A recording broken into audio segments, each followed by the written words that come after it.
Hi, everybody. My name is Greg Hancock, and along with my recidivist friend Patrick Curran, we make up Quantitude. We're a podcast dedicated to all things quantitative, ranging from the relevant to the completely irrelevant.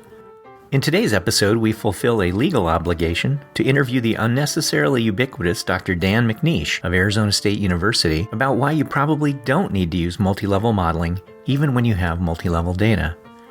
Along the way, we also mention MacNair, safety schools, the green monster, driving a Corvette across the country, anklet shocks, endogeneity, frunks, Tom Brady's middle name, and demeaning.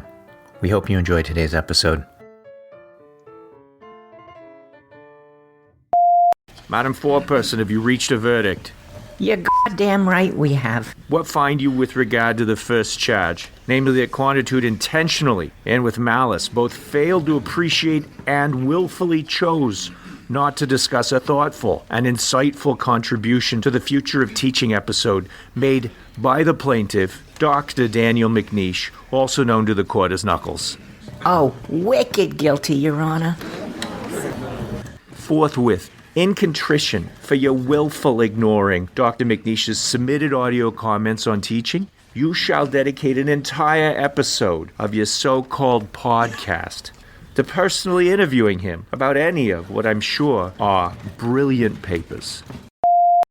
In partial fulfillment of the court order handed down to Patrick James Curran and myself, Gregory Robert Hancock, we are very pleased today to welcome Dan McNeish as our guest on Quantitude. Welcome, Dan. We recognize you as a leader in the field, and we are honored that you are able to join us at this time. Greg, would you like to introduce our honored guest? I thought we agreed you would do that. Just do it. God. Okay. Daniel MacNair McNeish is associate professor in the... MacNair? What the kind of name? Okay, I'm sorry. Just get it done with, Greg. I'm sorry. Go. Daniel MacNair McNeish is associate professor in the quantitative area in the Department of Psychology at Arizona State University. Prior to joining Arizona State University, he held positions at Utrecht University in the Netherlands, as well as a research scientist position at University of North Carolina, Chapel Hill. He has won some awards and stuff and does multi-level things. He is also known to some segments of society as Knuckles. In complete fulfillment of our court order. Welcome to the podcast. Yeah, welcome. Thank you. All right, thanks everybody for your time. We appreciate you listening in as usual. Patrick, there was a time stipulation. Damn it. I know. Okay, throw it to me. Okay. Take it away, Patrick. Knuckles, I think we could fill a lot of time if you gave us a little bit of your professional coming-of-age story. So give us, 30 or 40 minutes maybe on kind of where you're from, how did you get to where you are today? What makes you such an asshole? A litigious asshole. Well, that's a much longer story if you want me to go. Well, I guess my origin story. So I, just like everyone, had no idea. I didn't grow up and think, I want to either be a fireman or a quantitative methodologist. Those are my two top priorities, and I got to narrow them down. Originally, I was not really college material, so I started and I went to a small college. This was when I was living in Michigan. And I mostly went to classes at night and worked during the day. And I had to take a statistics class, and I found out that I really liked it. And so I talked to the professor after class, and she just said, what are you doing? And I said, well, I kind of like psychology, and I like this, but I'm not good at math. And so she said, well, do you know what psychometrics is? Because that was her background. She was actually a quantitative methods person. And so I said, I have no idea what that is, like everybody else out there in the regular general population. But I started reading about it, and then I actually transferred schools to a college in Connecticut where there was a psychometrician who was on the faculty there. And so I started working in his lab. And then from there, I have a pretty boring origin story that basically halfway through undergrad, I just said, I like this, I'm going to do it. I applied to a bunch of grad schools. I got rejected by many of them, including UNC. I still have the rejection letter that you sent me. We're trying to build character. So you did a great job. I remember I was trying to be so sneaky because I went to Maryland shortly thereafter. Safety school, apparently. Yes. I was trying to be cool and leverage, and I was like, I have this offer from Maryland. I just wanted to know your guys' thoughts. And I got a nice email back from one of the people in the office that said, "Ooh, if you haven't got notice that you're interviewing, that means you didn't make the cut." And it's like, okay, so good move trying to leverage the Maryland offer. That really worked out well. So That wasn't you. It was just Maryland. It's like, seriously?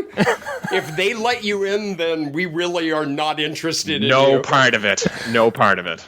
So I did go to Maryland. My advisor was yours truly, Greg Hancock. Although I did work a lot with other people there, and that's how I got a little bit into multi-level stuff through work with Laura Stapleton.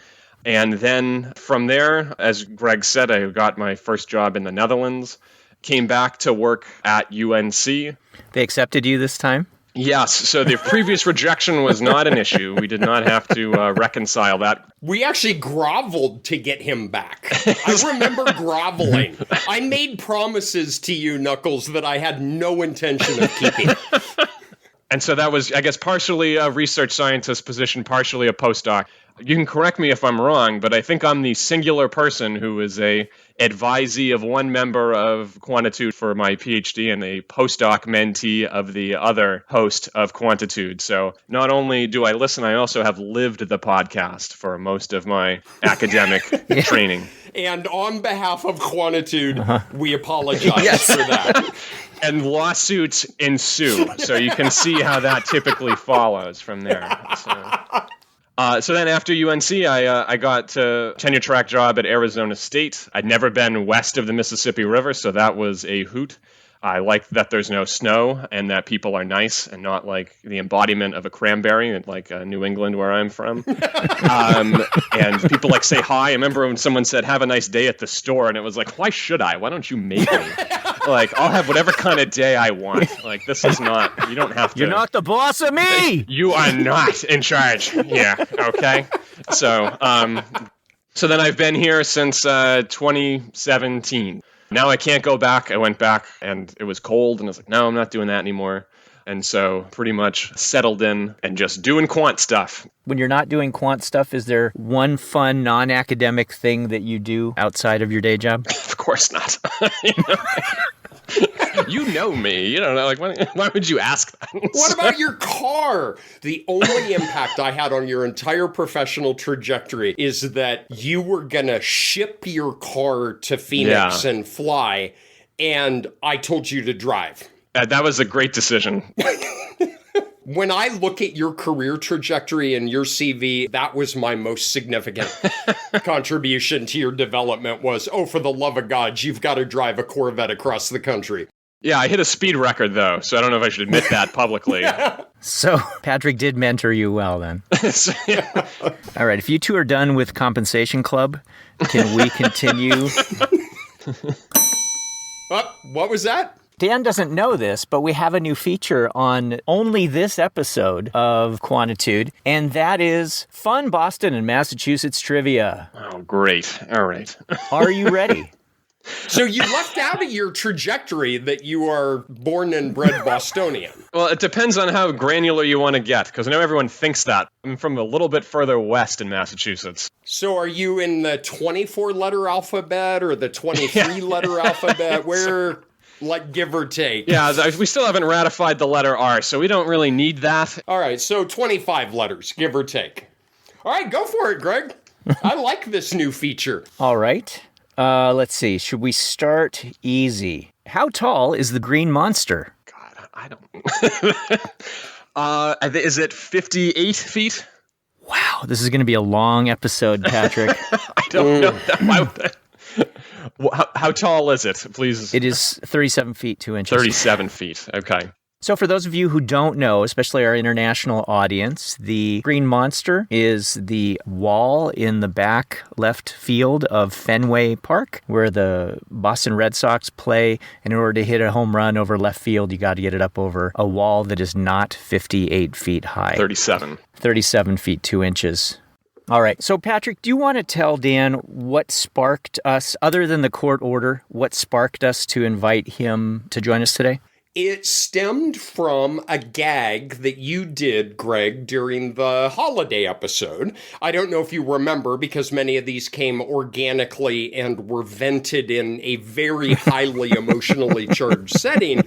You came uncorked about the need for multi-level models, or their lack of, and I took some minor exception to that.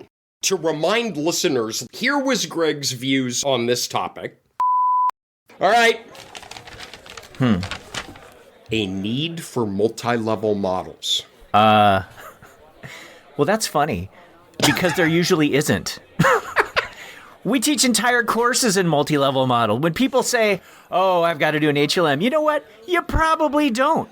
Most of the people out there who say, oh, I need a multi-level model, I have to do a you almost never do. You know why? Because you don't have a question that is at multiple levels. Just because you have a data structure that has a second level or even a third level, if your research questions are just at the first level, then and deal with it. There are model-based approaches, there are design-based approaches. Just deal with the dumpster fire of your data. Go ahead and figure out how to handle this with a design-based approach. Adjust your standard errors. We don't need you trying to model some giant Jenga tower. All we need you to do is to make some damn corrections. I don't need everybody to do multi-level this, multi-level that. You almost never need multi-level jack. I teach multi-level modeling. That's a good use of your time. I have to say, Dan, you are sort of responsible for that rant, because you had a paper with Laura Stapleton and Rebecca Silverman that came out in Psych Methods. The title, I love this title, I love many of your titles, on the unnecessary ubiquity of hierarchical linear modeling. That's like giving the finger, right? And saying, oh, you want a piece of me? You want a piece of me? I love that. And that sort of fueled some of my rant at that time. And what we were hoping to do, court order notwithstanding. Does your anklet keep buzzing, Patrick? Mine keeps giving me little microshocks. Do you get that from time to time? I've come to enjoy them. So 2 things. One is for somebody out looking for it. It's 2017. Yes, thank you. And second, I am most impressed that you were able to spell the word unnecessary correctly, because I got to tell you, I just start throwing in N's and C's and S's until it's not underlined red anymore. So you get an attaboy. After that, I'm not so sure I agree with you. Ooh. So I'm on board up to the 3rd word of the title. Great. So, Patrick, before you unleash the fury, maybe we could have Dan summarize a bit about how he came to that particular position and then actually go through some of the alternatives. So can you sort of walk us through some of that? Oh, that'll fill a ton of time. Yeah. So, yeah, please, Dan.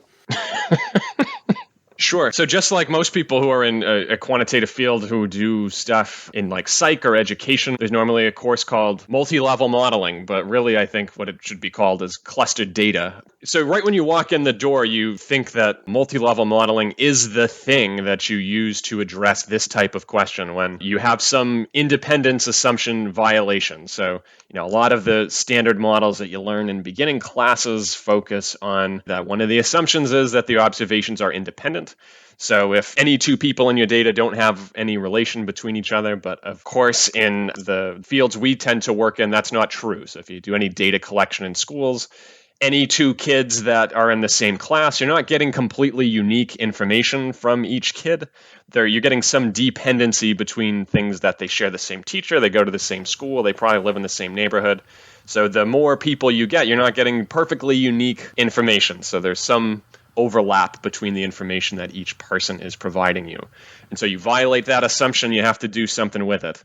And so the knee-jerk reaction in psychology and education and these types of fields is multi-level models. And that's usually the story that you get is, I'm using a multi-level model because I'm accounting for clustering.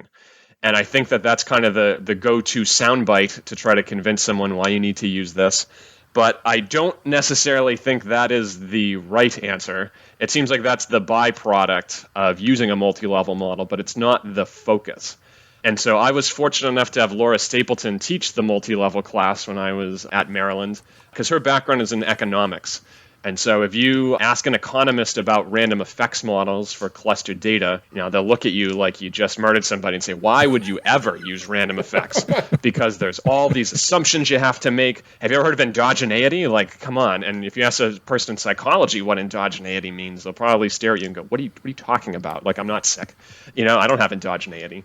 I did once in college. It went away quick with antibiotics. So I think that we get taught that multi-level models are the way to deal with this, but we don't ever get exposed in education or psychology to a host of other methods. And I know in Greg's coverage of that topic in the previous podcast episode, we said there's all these corrections that other fields use. If you've ever worked in Stata before, you notice that there's these options to cluster errors for basically any procedure. And to some fields, that's how you deal with clustered data, is you don't try to model it explicitly with a multi-level model and say, what does the model at the first level look like and how does the second level look?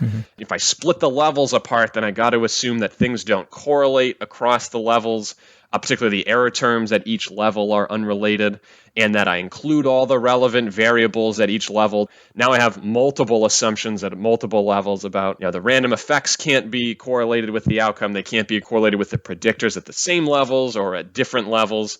They just say, I don't really care. I just want to know what the regression slope is. And when I get the p-value, I want to make sure it's right.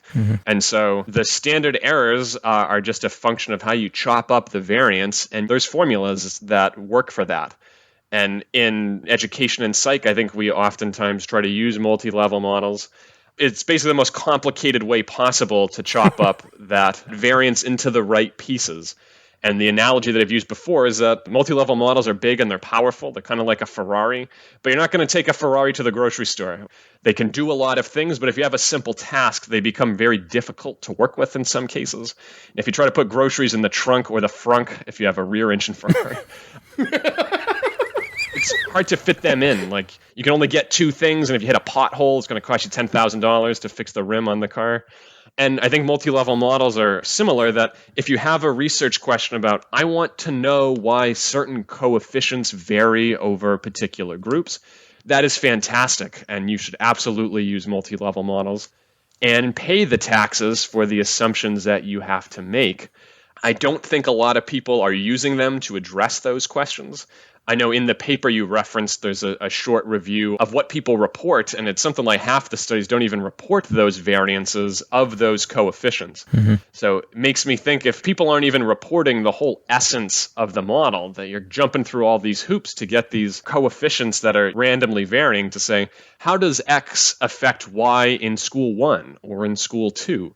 Is there a lot of variance around that? And then you make these assumptions to get that information and then cut it out of the table completely and just say, on average, when X goes up by 1, Y goes up by 6, and now the p-value is right. It's kind of the most arduous way possible to get that answer, and you make assumptions along the way that I don't think you need. And so, to make a short story long, it's just that I think there's these disciplinary preferences that, because of books like Raudenbush and Bright, they make things really accessible and people latch on to methods in particular fields. And it's not their fault that they wrote a great book.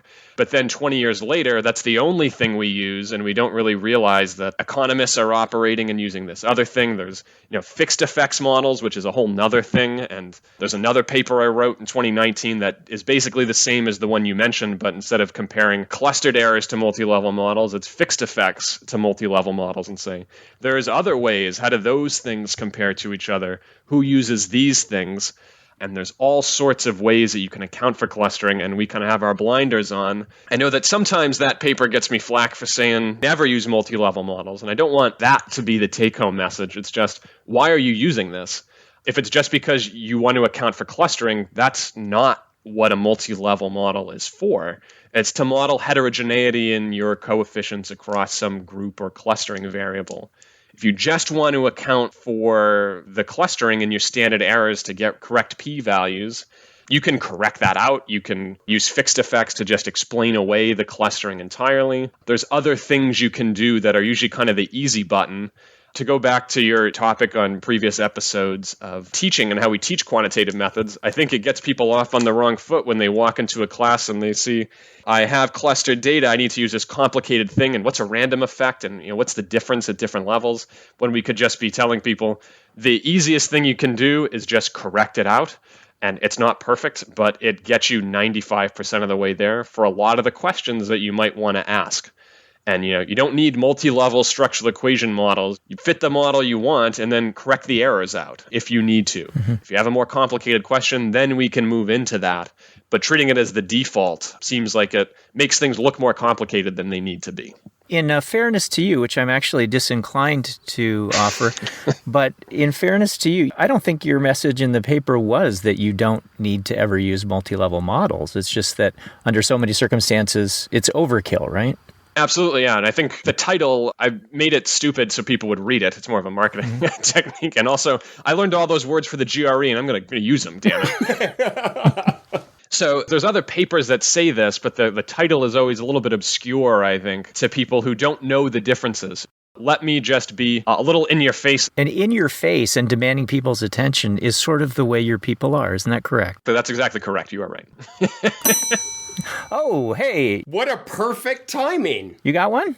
I printed them and they're over in the printer, but my feet are up and it seems really like a lot of effort. So why don't you do one? Okay. In what town does the Boston Marathon begin? I have no idea. Say Boston. Boston? I guess, Cambridge, one of those ones around there. It starts in Hopkinton. Okay. 0 for 2. That's funny. Wow. I want to go back, if I may, to two things that you said. One is frunk. I've never said frunk before. The other is the point that you made or sort of snuck in there is that multi-level models are often not just overkill, but they introduce assumptions that, in fact, you likely don't meet. And so in the spirit of trying to correct for some of the problems you have, it sounds to me like they might actually introduce new problems. I think that's exactly right. And I know at least in organizational research or business research where kind of econometrics and psychometrics collide, there's a recent paper by John Antonakis that says endogeneity is a big assumption that at least economists hit on. I think it's the biggest dichotomy when using these models that economists are fearful of and psychologists don't even really acknowledge, or you can't even find papers in psychology journals on endogeneity from a methods perspective. And I know that he did a review of all the literature on how people use this, and most people don't check it. And his conclusion was, if you get endogeneity wrong, first of all, it changes the coefficients. It screws up how you estimate them. Causal inferences go out the window completely. And you lose the consistency of your estimates. So as sample size goes up and up and up, you don't actually get the right answer on average. And this is something that I don't think anybody checks. I don't think anyone really understands. I don't think we teach it. I tried to teach it when I taught a multi-level class, and everyone just kind of goes, what? Because it's a hard idea, I think, to hit on. Well, give us your 2 minutes on endogeneity and how to assess it. If not, we'll ask you another Boston question. So it's really your choice. Oh, God, please don't do that. I'm getting exposed as a fraud. May you be better at endogeneity. Yeah, fill in the blank. Blank baked beans. Framingham? Damn it! Yes, that's right. God. Okay, now you've got 120 seconds on endogeneity. Go. Okay, so it's basically an omitted confounders problem of you need to make sure that the correlation between your random effects and your predictors, or the random effects and your outcome, depending on how you want to define it, is 0. And you mostly blow that if you don't include all of the relevant covariates at the second level in the model. I think there's this misconception that if I include random intercepts, then I'm accounting for clustering and all the reasons are explained. And that always drives me crazy because the random intercept variance is just saying it's a residual, but now it's a residual somewhere else. I'm just chopping it into pieces. You're not explaining that variance at all. So you don't meet that assumption to say if you left variables out, that random intercept doesn't save you. You still have to include all of the relevant predictors, or else you're going to have some relation between errors or random effects and the variables that are in your model. And when that happens, the estimation is no longer consistent. Things are not calculated correctly. Standard errors can be off. Your p-values can be off. The estimates that you get can all be off. How you check it, this is, I think, why it's a little bit of something that people kind of skip over, is it's kind of like missing data, that if you had the variable, you would look at it. If you didn't collect a variable in your data that matters, you can't assess whether that thing is correlated with the errors that you have in the model. So it's kind of one of these phantom assumptions that you have to meet, but at the same time, it's kind of difficult to test.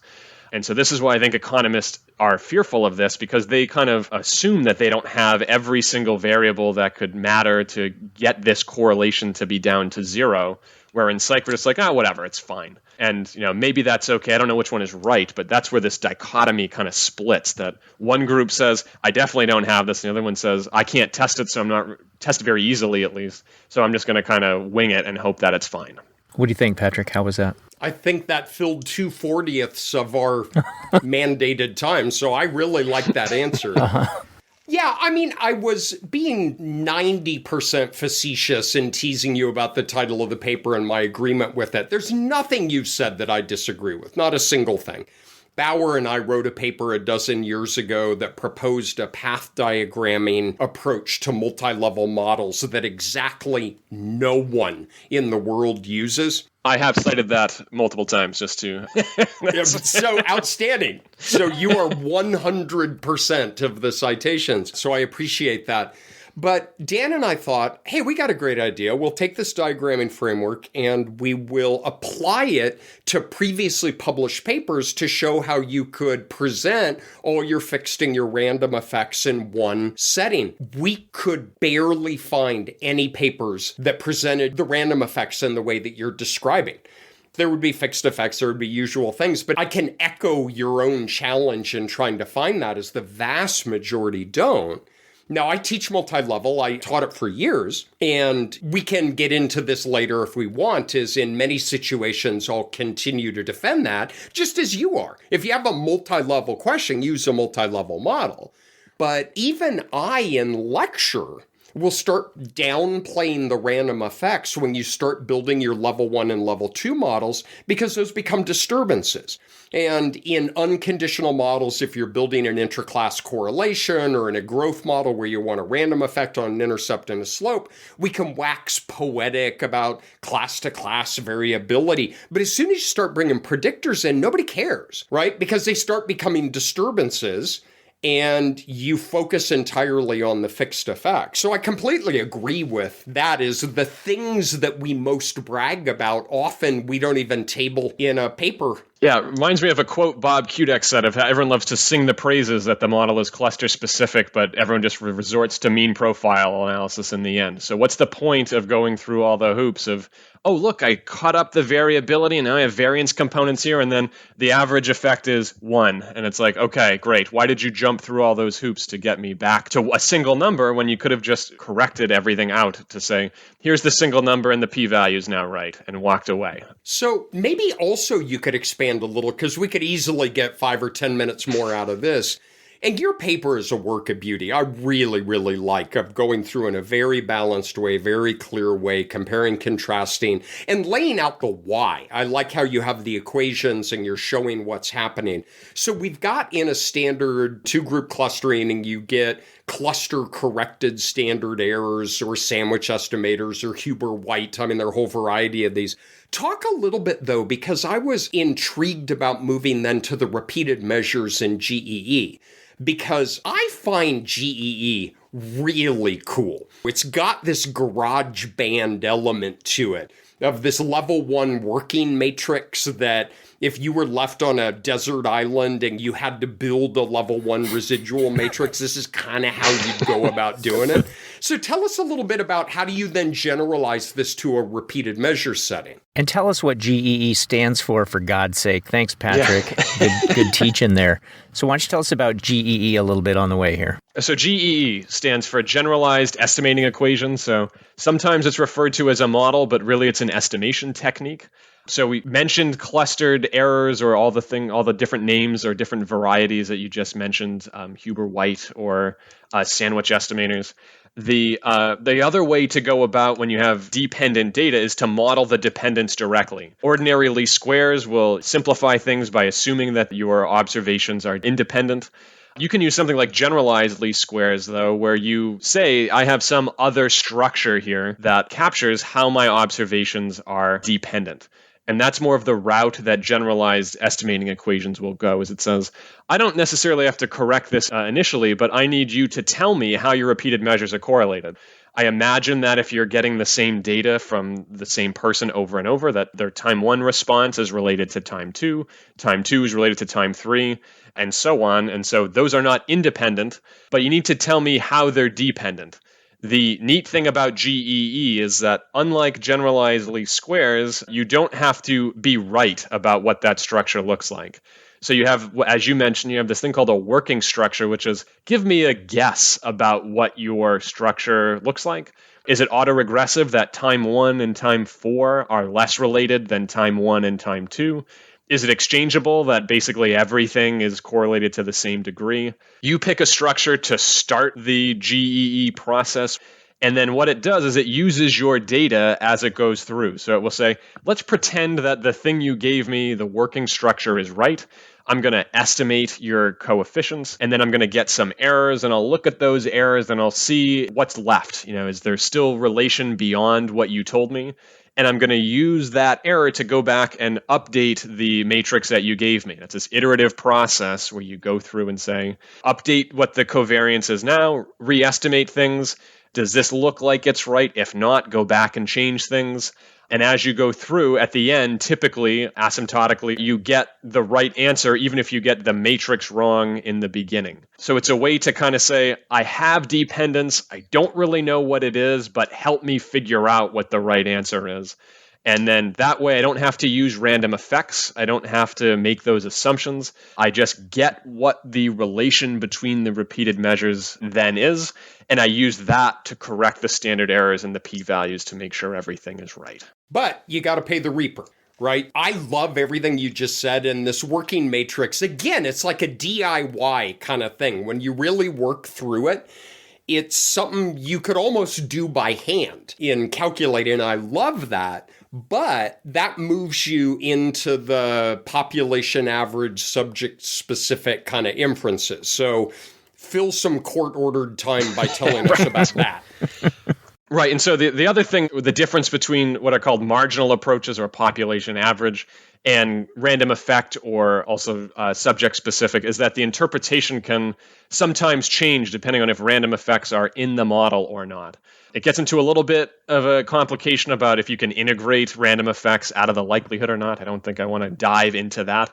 The basic gist, though, is that if you have linear models, it doesn't really matter. You get the same answer. So if your outcome is continuous, the population average and the subject-specific curves will look the same. When you have dichotomous outcomes or count outcomes, or if you're using a non-linear model, like an exponential function or logistic Michaelis-Menten, depending on the estimation method that you use, you actually get different results because one is trying to get the average across all people, and one is conditioning on saying, what's the typical person look like at this value of the random effect? I have a whole section on this that Bauer and I teach, and we get way into the weeds and then pop up on the other side and say 9 times out of 10, you write the same discussion section. Yet another super good use of our time. But it is a method that I think is neglected. And I think that is kind of circling back to your paper is I think one of the themes that I really resonate to is not that these methods should replace multi-level modeling, but these methods should be taught and considered as alternatives, and we don't teach them. Absolutely. No, if you teach GEE, I teach it in my class because I think it's cool, but it's not widely accepted. If you try to publish with it, people go, what is this? I don't understand. Couldn't you just use a multi-level model? You didn't account for clustering. Go, I did it a different way. I explained it in a whole paragraph. It's just kind of ingrained in reviewers' minds. And I think for empirical researchers, you empathize a lot and say, why would you not use a multi-level model if reviewer 2 is going to slam you if you use something else that's fancy and say, well, our field really uses this, so I think we got to stick with what's been established, and go, well, how did that get established? Like, the further back you go, you never really get a satisfying answer. And, when you go up the hierarchy into more complicated stuff, I think you see the problem really directly. I know in like mixture models, if you're going to talk about repeated measures data, that we fit growth mixture models. And if you go into M+ or whatever software you're using, you fit the random effects version of that. And the random effects kill you in those models because you never need them. I've never seen a paper that says, here's the subject-specific curves in a growth mixture model. Really, you want to know, what's class 1's growth curve look like? What's class 2's growth curve look like? That's a marginal problem. And then people are shocked when they find out that there's all these assumptions that go into these models and that they never converge. And it's like, because you're trying to estimate so much latent stuff. You have 4 repeated measures and you want latent person-specific curves, and you're trying to fit latent classes on top of that. Like, how much latent stuff do you think you can get out? Mm-hmm. And you can fit marginal or population average versions of these things, and they converge far more easily, and they're right more often because people have population average questions and they're trying to fit these subject-specific things to them, and it's nearly impossible unless you have 10,000 people, but no one has that. They have 200 people, and you can use these simpler models to estimate, and it makes your life a lot easier, and you don't have to convert to I believe you called it the whack-a-mole game of what can I constrain to get this thing to be right, and fitting a model that says there's different latent classes of people, but they all vary exactly the same because the M+ gods told me that that's how I get my model to converge. I think it's not just hey, there's these other neat things, but when you start to build into more complicated stuff, the building blocks of everything is random effects based really starts to be a house of cards and falls under its own weight when you try to extend it into other areas that are not just, I have kids in schools and want to account for that. Yeah, it probably doesn't make a difference in most cases, endogeneity aside, that you probably get the same answers if you do that's in the paper. You get the clustered error answer, you get the multi-level answer. It's about the same. But when you move up and say, now let's add some latent classes to that, and then the random effects version falls apart real quick. I have a grant with Jeff Herring, also at Maryland. And we find that even if you fit the right model to growth mixture stuff with a random effects model, it doesn't converge unless you have thousands and thousands of people. Mm-hmm. That even if you're right about everything, it doesn't work. And we fit marginal models to stuff and say, what if I get the working structure completely wrong? And what if I get other aspects of the model wrong? And it converges and gives you the right answer, or right-ish a fair amount of the time. And it's just, why are we trying so hard to stick to this random effects paradigm when you could say, there's other things that can make your life easier? It's not always this, well, whatever, it's the same anyway, and reviewer 2 won't hassle me for this. So yes, there's a case for both, but why don't we give people, when we teach them, and say, hey, here's 2 things. Here's the easy way if you like this. Here's if you want to build things up more complicated and ask multi-level questions. There's also ways to do that. Is there a really easy one on there? This one, I can't imagine him getting this wrong. Here we go. What is Tom Brady's middle name? I know his birthday. I don't know his name. And his home address. August 3rd, 1977. Thomas, or is it... oh my God, I don't even... Is it? It's probably not MacNair. I'll tell you that. Why don't you go on about that a little bit more? Like, we didn't touch that enough. Geez. Wow. No, I don't even have a get. Robert. All right. He has 2 middle names. His name is Thomas Edward Patrick Brady. Okay. Junior. All right. I've got a question for him. Okay, go. What rhymes with Mawston? Austin? Yes, you got it. Okay. Sure. Okay. I have a question, a substantive question here. Okay, good. Thank God. That's So you teach a multi-level course right now, is that correct? Not this semester, but in the fall. Yes. So. Okay. All right. So what I would like to know is, what is your curriculum in that particular class? It is called multi-level modeling or multi-level methods. It's not called cluster data. What have you laid out for the curriculum for that class? So the name of the course is Multi-Level Models in Psychological Research, and it's a pain to change the course name. Mm-hmm. So that's what it is. So I start just with So the first day is a review of regression, and I don't even talk about random effects or multi-level models until about a month in. And it's all of, if you have clustered data, it's about why clustering is a problem, why ordinary least squares, and like that estimation method, and also the general linear model in general that we usually apply that to. Why is clustering a problem? I try to make sure that that is clear, not to say clustering is a problem, here's how you deal with it. It's why is this a problem and what happens when it's violated? When you don't model any dependence, all the variance of things gets all screwed up because you're attributing more information to the data than you have. Your standard errors are going to be bad. If your standard errors are bad, then your p-values are bad, and that whole chain of things. And so then that's when I enter cluster robust methods and sort of corrections to say, hey, we can do regression models with these things. We can do basically any model you can fit in M plus can apply these corrections to it as well. Also talk about like the more hacky versions of like from the 50s and 60s about DEFT corrections.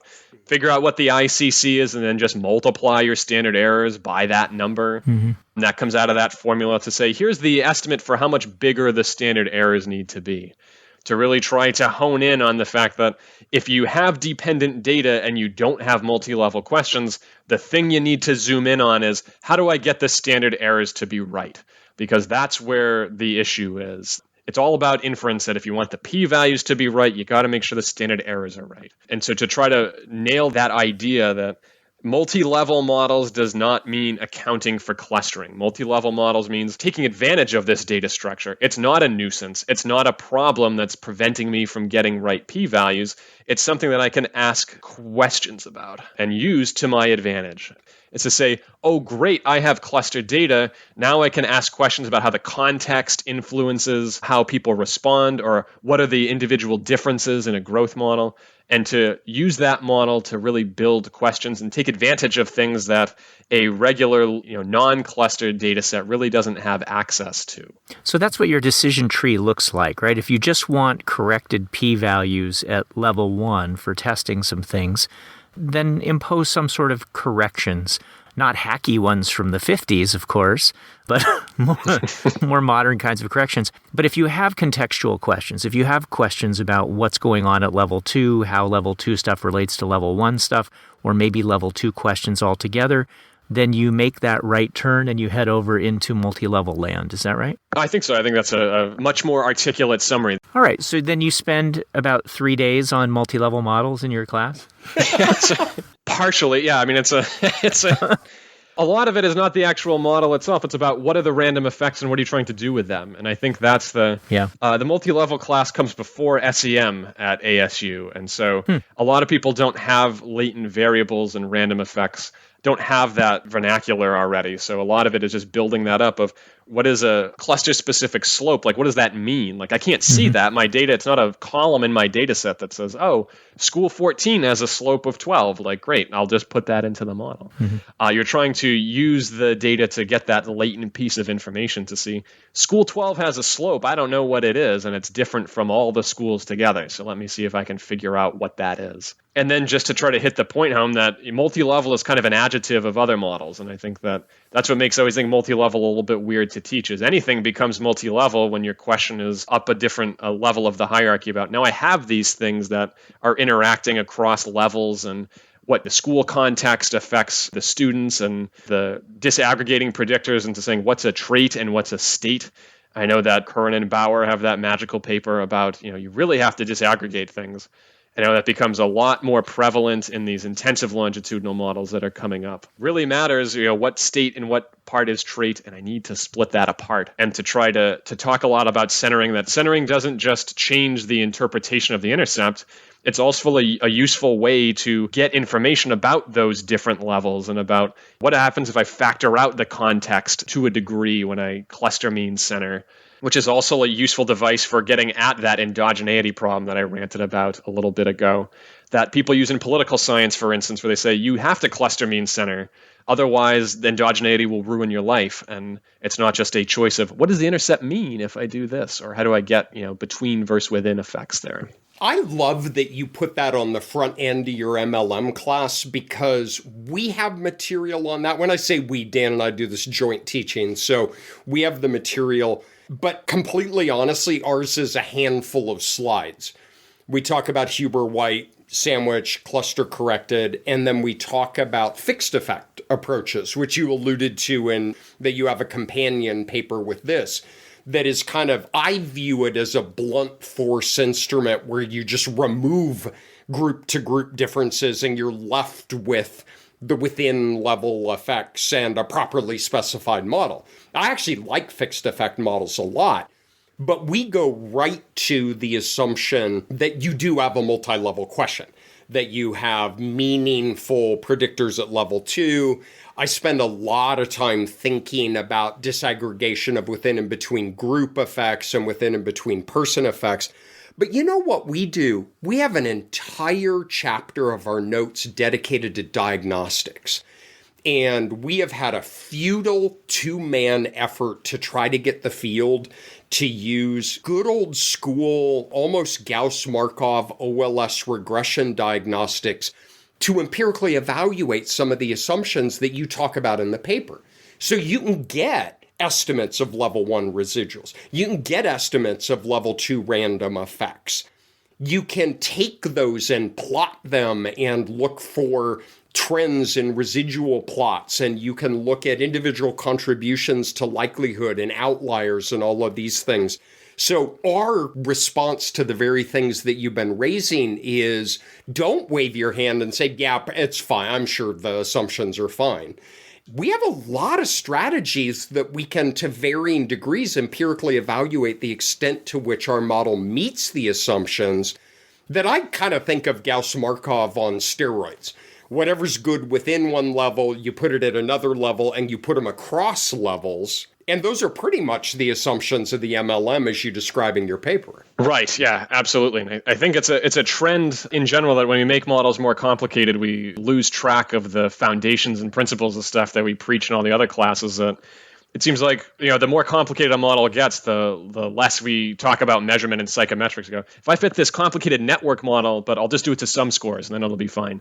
We have all these factor analytic models and IRT, and we slam people when they just use some scores and regression models sometimes. But if you make the model fancy enough that all the underlying stuff has to go away to make it, accommodating, or I don't have space to talk about stuff that's foundational. And I think the assumptions in multi-level models are a prime example of that. If you're saying, well, you're making all these assumptions, but the model's already so hard. So let me just worry about the interpretation, and I don't actually worry if it's appropriate or if it's right or if my estimates are actually meaningful. Or you don't usually get away with that as easily if you do ANOVA on like a binary variable. You wouldn't go, well, that's fine. I don't need to check if the residuals are all right. And your reviewer 2 is going to slam you. But if you show them some complicated multi-level thing and you have a 3-point Likert scale, it's going to be like, well, it's probably fine because the model's already complicated. Well, and to clarify, Raudenbush and Breich wrote about these diagnostics in the first edition of their book. They have a really cool example where you get empirical Bayes estimates of level 2 random effects. Do residual plots like you do in first-year grad stat regression. Look at the residual plots for trends, and there's a curvature. And when you bring in a cross-level interaction that's been omitted, it actually accounts for the curvature. I mean, it is like old school residual diagnostics just applied to the multi-level model. But I can't even remember the last application I've seen published that anybody has even commented on doing diagnostics to examine meeting assumptions in the MLM. Yeah, I know that there's the Diedrich paper. It's a 2009 review of Ed Research that he goes through and he reviews a bunch of papers about what they report. And I think it's like 1% talk about some of these assumptions, or sometimes it's 0. And it's just like, well, if you ever read this literature, of course, you never see anyone do that. Or maybe the rise in open science and supplemental materials will be like, well, maybe people will post that so we can see it. Maybe that'll be a little bit better.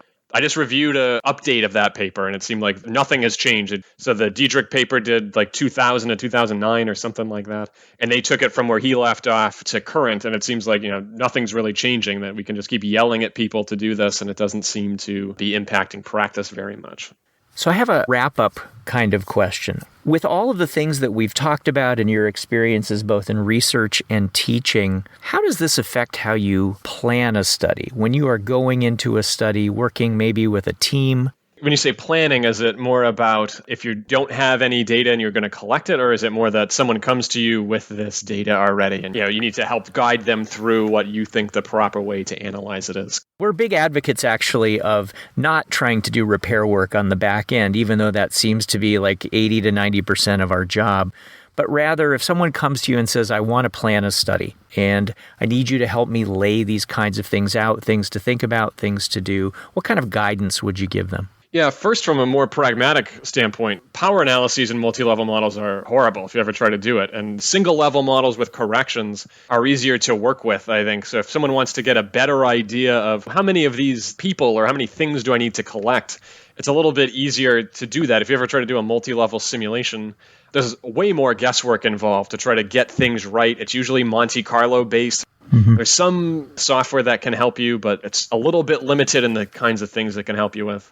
And some things just have to go outside and just kind of custom program it. So at least from my own time-saving perspective and the self-preservation of saying, do you really need a multi-level model here? Because I don't want to do that power analysis unless I have to. I think also in terms of planning that it can make people's lives a little bit easier that, usually a question you get is, I care about R squared or I care about effect sizes.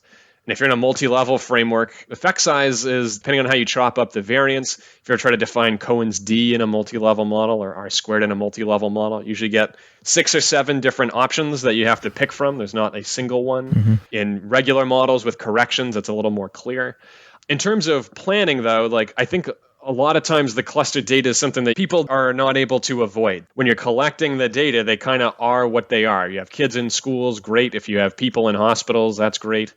I don't think that necessarily, it might affect what variables you want to collect. If you're going to go into the multi-level frame and say, I care about contextual things, then you better get contextual information. So getting those research questions aligned at the beginning is probably the guiding principle. If you're going to use multi-level questions or multi-level models, make sure you collect the stuff you need on the back end to make sure that you can address those questions. You can fend off things about endogeneity. Did you include all the variables at that level that would make the errors and the predictors unrelated to each other? What if someone says, I only have access to X number of level 2 units?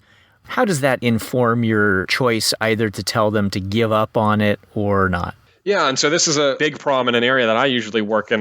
That's why my answer to the planning was so horrible, because I'm usually not involved then. I come in on the back end and say, I have 12 clusters. Big sample size is hard to get at that higher level. If you have 12 schools worth of kids, that might be 1,000 kids, but they're only in 12 schools. It's hard to make that higher sample size big enough. I don't think giving up is necessarily the best choice, at least for me. That's usually what I have to fix. So the problem with small number of clusters is that usually the standard errors are problematic. The estimation starts to get a little bit off. It'd be like trying to do a regression with 8 people. And it's like, well, do you really trust what you're getting out of that? Probably not. But there are some ways to try to minimize the damage that small sample size can do. The go-to, if it's so small that you can't really do anything, is the fixed effects model that we've kind of hit on before, where you get a dummy variable for each cluster, and then you add those in as predictors in the model. And one of the nice features of this is it basically explains away a whole level of your data structure. So if I have 4 schools and say, what do I do with this school level thing? I didn't collect any variables at the school level because I don't have any questions, but I still want to use this data, but I'm worried about those 4 schools. If you kind of fixed effect away the school level and say, all right, there's a dummy variable for school 1, dummy variable for school 2, and a dummy variable for school 3, I'm going to add them in. That will account for all the possible school level stuff, even if you didn't collect it. It's almost like a magic button to say, let me just be a black hole that absorbs all the school level stuff, and now I can just worry about the students. The standard errors will be right. I can ask any relation about how do student level variables affect the outcome. But that cluster level stuff, I can treat it, if it is that nuisance that I just want to deal with, the clustered errors won't save you if you have a small sample size. They're based on asymptotics. You need big enough sample sizes to get those things to work. So the fixed effect model is kind of your last resort. It's useful for other things, but it can be a last resort to say, don't throw that away. Just factor out the stuff that you can't deal with and model the relations about the lower level things that you probably do have enough of. that 4 schools might give you 100 people, and you can fit a model with 100 people. I can trust that. So let me factor out a level in that way. And this often comes up when you have a sample that is maybe a 3-level example that I really care about kids in schools, but I also have a couple districts. How do I deal with that? I only have 4 districts. Do I fit a 3-level model and say, no, don't do that? Just wipe the district level away and all the district level stuff, just explain it or account for it, but then move on to the questions at the levels that you do care about. One of the beauties is you're left with a pure estimate of within group. So you get an unbiased estimate of within group with an appropriate standard error.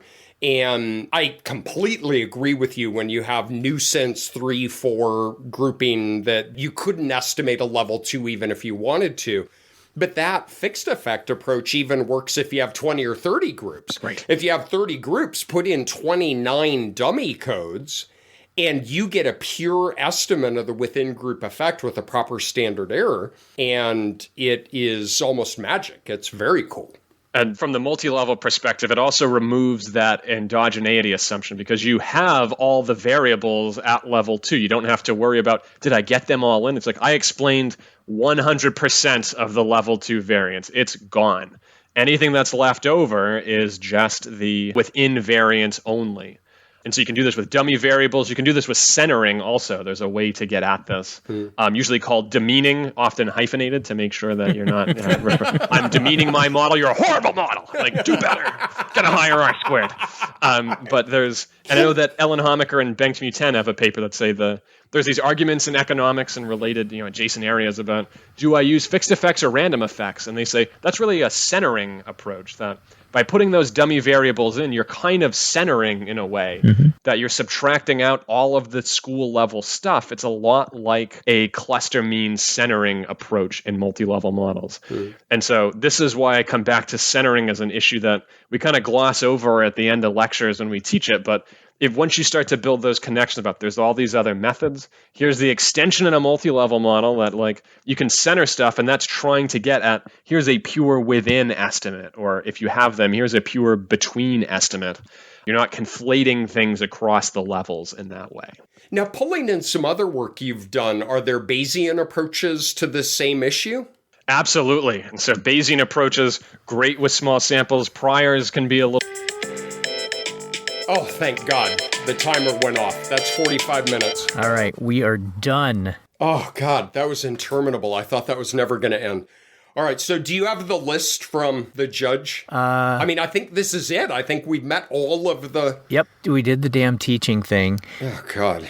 We endured him. We said nice things about his papers. Yes, check. We asked about Boston. Yeah, well, that was a train wreck.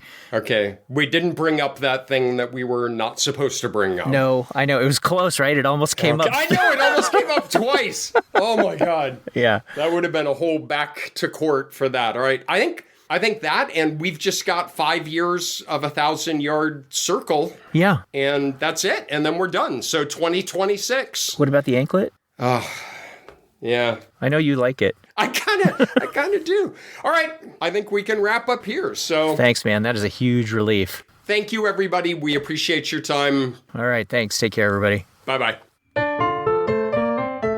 Thanks, everybody.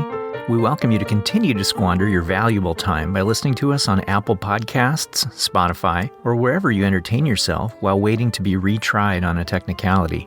And please leave us a review. You can also follow us on Twitter, where we are at QuantitudePod, or visit our website, quantitudepod.org, for past episodes and other cool stuff. Finally, you can deeply worry your friends with amazing Quantitude merch at redbubble.com, where all proceeds go to donorschoose.org to support remote access in low-income schools. You've been listening to Quantitude, the podcast equivalent to a poorly piloted ship stuck sideways in a canal that brings a complete halt to trade throughout the world.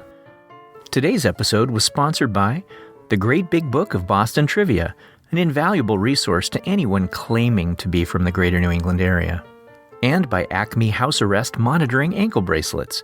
Enter the coupon code QUANTITUDE at checkout and receive the sensual shock option at 50% off the regular price. And finally by the Firefighters Association of America, reminding children around the world that absolutely no one wants to be a quantitative methodologist when they grow up, so be a firefighter instead. This is most definitely not NPR.